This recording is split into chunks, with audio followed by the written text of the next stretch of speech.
Next بحث کیا ہے کہ عورت کیا خود سے اپنا ولی بن کے اپنا نکاح کر سکتی ہے کہ نہیں؟ تو اس میں جمہور یا میجورٹی کی رائے تو یہی ہے کہ عورت خود سے اپنا نکاح نہیں کر سکتی، اور انہوں نے قرآن مجید کی جن آیات سے دلیل پکڑی ہے، ایک تو وہ کہ جن میں نکاح کے لیے باب فعل کا صیغہ استعمال ہوا، جیسے قرآن نے کہا وانکحوا الایام منکم، تم نکاح کر دیا کرو بے نکاحوں کا، جو تم میں سے بے نکاح ہیں ان کا نکاح تم کر دیا کرو، تو یہ خطاب ہے اولیاء سے۔ اسی طرح ایک اور جگہ پہ کہا ولا تنکحوا المشرکین، مشرکوں سے اپنی عورتوں کا نکاح نہ کرو، یہ بھی اولیاء سے خطاب ہے۔ دوسرا یہ کہ کچھ روایات ہیں جیسے لا نکاح الا بولی، بہت معروف روایت ہے کہ ولی کے بغیر کوئی نکاح نہیں، سنن ابی داؤد سنن ترمذی کی روایت ہے۔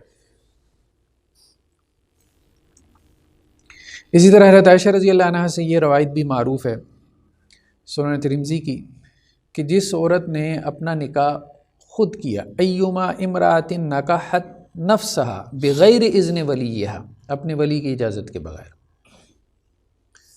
تو اس کا نکاح کیا ہے؟ فنکاحها باطل، 3 دفعہ کہا اس کا نکاح باطل ہے، اس کا نکاح باطل ہے۔ اور اگر تعلق قائم ہو گیا تو پھر اس عورت کو جو ہے وہ حق مہر ملے گا۔ اور اگر جھگڑا ہو جائے، اولیاء میں کہ اس کا ولی کون ہے، مطلب جس کا باپ نہیں ہوگا، ظاہری بات ہے وہاں ہی جھگڑا ہوگا نا کہ اب قریبی ولی کون ہے، ٹھیک ہے، تو پھر سلطان اس کا ولی ہے جس کا کوئی ولی نہ ہو، فالسلطان ولی من لا ولی لہ، سلطان سے مراد حکمران۔ لوکل بھی ہو سکتا ہے، ٹھیک ہے، جس کے پاس اتھارٹی ہے، جیسے ہمارے ہاں کمشنر ہوتے ہیں، ڈپٹی کمشنر ہوتے ہیں، اسسٹنٹ کمشنر ہیں، تو اب یہ حکمرانوں میں شمار ہوتے ہیں نا۔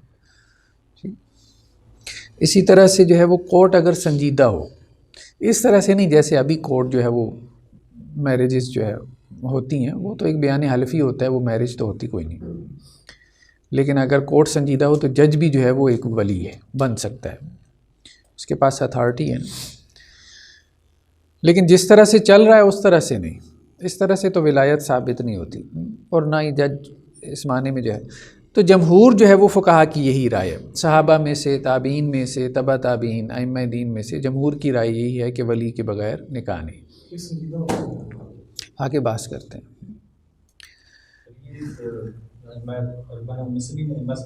ائمہ ثلاثہ کی رائے یہی ہے۔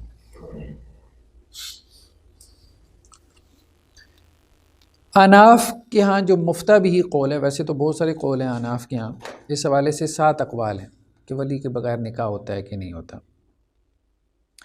لیکن جو مفتہ بھی قول جسے وہ کہتے ہیں وہ یہ ہے کہ اگر لڑکی جو ہے وہ اپنے قف میں نکاح کر لے، برابری میں، تو پھر اس کا نکاح ہو جاتا ہے، اور اگر غیر قف میں کرے، یعنی اپنے سے نیچے میں اگر لڑکی جو ہے وہ کسی لڑکے کے ساتھ بھاگ جائے، تو وہ کہتے ہیں وہ نکاح نہیں ہوتا، کیونکہ اس میں خاندان کے لیے کیا ہے؟ آر ہے۔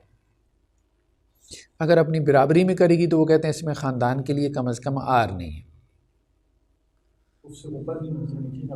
جی ہاں، کف میں یا کف سے اوپر کر لے تو وہ کہتے ہیں وہ نکاح ویلڈ ہے، لیکن اگر غیر کف میں کرے گی تو وہ نکاح جو ہے وہ ان کے نزدیک بھی باطل ہے، یہ احناف کے نزدیک۔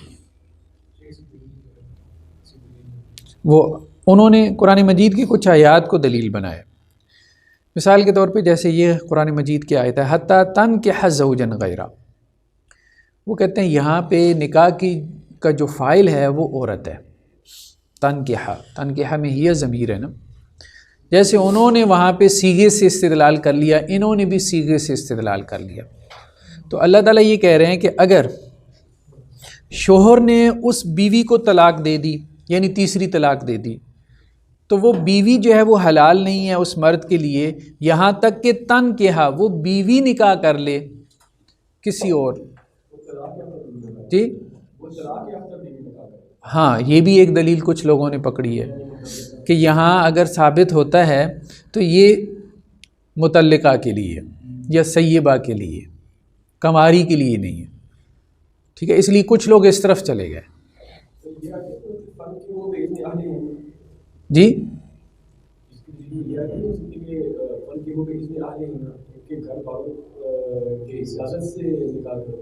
ہاں وہ تو ظاہری بات ہے کہ دوسرے طبقے نے اس کو دلیل بنایا نا، پہلے موقف والوں نے اسی کو دلیل بنایا.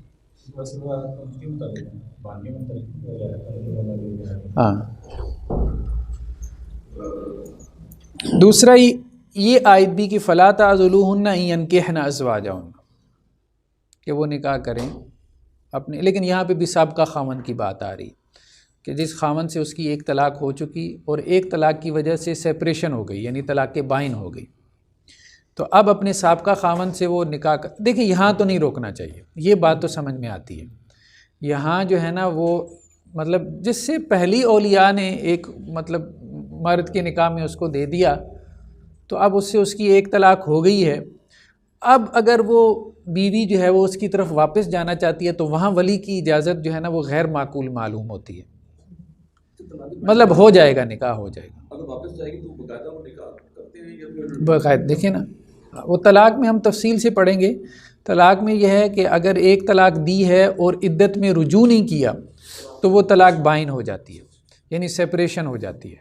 اب اس کے بعد وہ عورت اس سابقہ خامن سے نکاح کر لے یا پھر کسی اور جگہ نکاح. اس میں ولی والی شرط نہیں ہوتی کیونکہ نیا نکاح اس میں نیا مہر بھی ہے، وہ سارے معاملات اس میں کیا چیز ولی کی شرط سے اگر ولی نہیں مانتا دیکھیں جمہور تو یہ کہتے ہیں وہاں بھی ولی شرط ہے. ہاں وہ تو وہاں پہ بھی شرط لگاتے ہیں کیونکہ اصل میں دیکھیں ان کی دلیل بھی قوی ہے. وہ کہتے ہیں بیسیکلی ولی کا مقصد جو ہے نا وہ صرف یہ نہیں ہے کہ جی یہ عورت جہاں نکاح کرنا چاہ رہی ہے وہ مطلب جگہ ٹھیک ہے کہ نہیں ہے. ولی کا مقصد عورت کے حقوق کو، اس کے رائٹس کو سیکیور کرنا ہے. اگر عورت اس کو بائی پاس کرے گی نا، کل وہاں پھر جھگڑا ہوا، پیچھے خاندان کا بیک اپ نہیں ہے تو عورت کو نقصان ہوگا. مطلب یہاں سے وہ اگر بائی پاس کرے گی تو بعد کو پھر خاوند سے اختلاف کی صورت میں اس کے رائٹس کو سیکیور کرنے والا کون ہوگا؟ تو عورت چونکہ فطرتاً کمزور ہے، ٹھیک ہے، تو اس کو اپنے خاندان کی بیک چاہیے. مطلب اس چیز میں وزن ہے. مطلب دیکھیں نا خاندانی عورتیں جو ہے وہ بڑا ڈٹ کے کھڑی ہوتی ہیں شوہروں کے سامنے، مطلب غالب بھی ہوتی ہیں بلکہ، کیونکہ پیچھے جو خاندانی سپورٹ ہوتی ہے نا اس کی بہرحال بڑی وقت ہے اس کی بڑی. اور وہ عورت جو پیچھے سے کمزور ہے، جیسے کوئی یتیم بچی ہے، مطلب خاوند مطلب اگر اللہ سے ڈرنے والا نہ ہو تو وہ پھر اس کو ہاں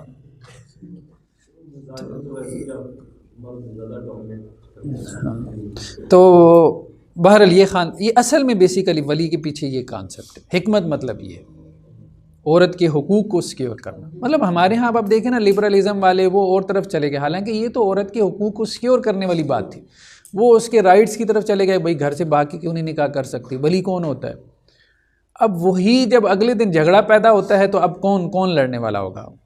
وہ تنظیمیں مطلب لڑیں گی اس عورت کے حقوق کے لیے. ظاہری بات ہے جن کی بیٹی ہے وہ ساتھ کھڑے ہوتے ہیں، والدین کی ایک فطری محبت ہوتی ہے، تو سب سے زیادہ وہی اس کے حقوق کو سیکیور کریں گے نا.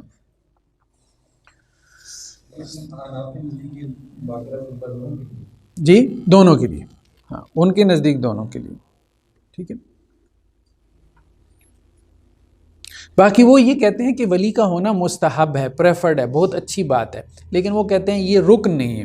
لیکن جمہور کہتے ہیں رکن ہے. تو یہی بات سمجھ میں آتی ہے کہ ولی کا ہونا رکن ہے. ہم نے ایک بات تو کہی تھی کہ ایجاب و قبول کے اعتبار سے کہ ایجاب ولی کر سکتا ہے، کیونکہ یہ بیسیکلی جو ہے وہ یہ رسپانسبلٹی جو ہے وہ ٹرانسفر ہو رہی ہے. اور دوسرا یہ کہ عورت کے حقوق کو سیکیور کرنے کے لیے ولی کا ہونا ضروری ہے. اس لیے کہا کہ جس کا کوئی ولی نہ ہو سلطان اس کا ولی بنے. یعنی یہاں ولایت سے مراد پھر وہی ہے کہ سلطان جو ہے وہ اس کے حقوق کو سیکیور کرے گا. ٹھیک ہے نا، یہ نہیں کہ اس کا کوئی تعلق ہی نہیں ہے، وہ بی بی تو کون تھے میں کون. ٹھیک،